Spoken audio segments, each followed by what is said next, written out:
ਬਹੁਤੀ ਖੁਸ਼ੀ ਵੀ ਗਮ ਬਰਾਬਰ ਤੇ ਇਸ ਵਿੱਚ ਝੂਠ ਨਾ ਜਾਣੀ। ਅੱਲਾਹ ਪਾਕ ਨੇ ਬੜੀ ਵੱਡੀ ਇੱਕ ਖੁਸ਼ੀ ਦਿੱਤੀ ਏ, ਬੜੀ ਵੱਡੀ ਰਹਿਮਤ ਹੋਈ ਅੱਲਾਹ ਪਾਕ ਦੀ ਕਿ ਗ੍ਰੀਨ ਟਰੈਕਟਰ ਸਕੀਮ ਦੇ ਵਿੱਚ ਮੇਰਾ ਨਾਂ ਨਿਕਲਿਆ। ਪਰ ਗੱਲ ਇਹ ਵੇ ਵੀ ਇਹ ਖੁਸ਼ੀ ਵੀ ਇਸ ਤਰ੍ਹਾਂ ਦੀ ਹੈ ਕਿ ਗਮ ਦੇ ਵਿੱਚ ਬਦਲ ਗਈ ਹੈ, ਕਿਉਂਕਿ ਜਦੋਂ ਸੋਚੀਦਾ ਅਗਲੇ ਮਹੀਨੇ ਦੀ 5 ਤਰੀਕ ਤੋਂ ਪਹਿਲੋਂ ਅਗਰ 14 ਲੱਖ ਰੁਪਇਆ ਨਾ ਜਮ੍ਹਾਂ ਕਰਾਇਆ, 240 ਦੀ ਦਰਖਾਸਤ ਨਿਕਲੀ ਮੇਰੀ ਤੇ ਮੇਰਾ ਪਿਛਲਾ ਵੀ ਕੈਂਸਲ ਹੋ ਜਾਣਾ। ਉਹ ਗੱਲ ਸੁਣ ਕੇ ਤੇ ਬੁੱਲਾਂ ਤੇ ਸਿਕਰੀ ਆ ਜਾਂਦੀ ਹੈ। ਸਾਡੇ ਨਾਲ ਤੇ ਇਸ ਬੀਬੀ ਨੇ ਔਲਾਦ ਕੀਤਾ ਜਿਵੇਂ ਕਿਸੇ ਦਾ ਬਾਬਾ ਮਰਨ ਲੱਗਾ ਤੇ ਉਹਨਾਂ ਨੇ ਬੁੱਲਾਂ ਤੇ ਦੇਸੀ ਘਿਓ ਲਾ ਦਿੱਤਾ। ਉਹ ਲੋਕ ਬਾਹਰੋਂ ਆਏ ਤੇ ਉਹਨਾਂ ਪੁੱਛਿਆ ਕੀ ਹੋਇਆ, ਉਹਨਾਂ ਆਖਿਆ ਘਿਓ ਖਾਂਦਾ ਮਰ ਗਿਆ ਸੀ। ਜ਼ਿਮੀਂਦਾਰ ਮਰ ਗਏ ਨੇ ਜਦੋਂ ਦੀ 2500 ਨੂੰ ਕਣਕ ਵੇਚੀਏ ਤੇ ਕਪਾਹ ਕਿਸੇ ਲਈ ਕੋਈ ਨਹੀਂ ਸਾਡੀ।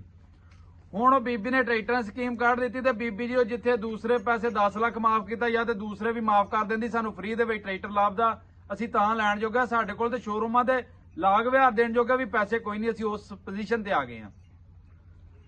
ਉਹ ਗੱਲ ਇਹ ਹੈ ਵੀ ਕਿਸੇ ਬੰਦੇ ਨੇ, ਦੁਕਾਨਦਾਰ ਨੇ ਕਿਸੇ ਜੱਟ ਕੋਲ ਕਰਜ਼ਾ ਲੈਣਾ ਸੀ ਨਾ, ਕੋਈ ਕੱਪੜਾ ਕੁਪੜਾ ਦਿੱਤਾ ਸੀ।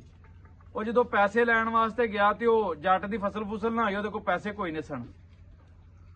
ਉਹ ਗੇੜੇ ਮਾਰ ਦੁਕਾਨਦਾਰ ਥੱਕ ਗਿਆ ਤੇ ਇੱਕ ਦਿਨ ਖੀਰੀ ਤੰਗ ਆਣ ਕੇ ਜੱਟ ਨੇ ਉਹਨੂੰ ਆਖਿਆ ਵੀ 10 ਕਿੰਨੇ ਛੱਡਣਾ ਉਹਦੇ ਵਿੱਚ ਮੈਨੂੰ। ਉਹਨੇ ਲੈਣਾ ਸੀ 2000 ਰੁਪਇਆ ਜੱਟ ਕੋਲੋਂ, ਉਹਨੇ ਆਖਿਆ ਵੀ ਮੈਂ ਤੈਨੂੰ ਨਾ 500 ਰੁਪਇਆ ਛੱਡ ਦੇਣਾ, ਚੱਲ 1500 ਦੇ ਦੇ।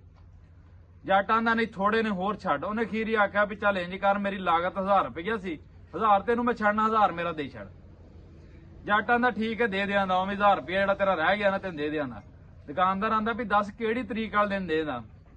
ਹੱਥ ਬੰਨ ਕੇ ਖਲੋ ਗਿਆ ਜੱਟ। ਉਹਨੇ ਕਿਹਾ ਜਿਸ ਤਰ੍ਹਾਂ ਤੇਰੇ ਪਿਛਲੇ ਹੱਥ ਬੰਨ ਕੇ ਦਿੱਤੇ ਨੇ ਨਾ, ਇਸੇ ਤਰ੍ਹਾਂ ਐਵੇਂ ਤੇਰਾ 1000 ਰੁਪਇਆ ਦੇ ਦਿਆਂਗਾ।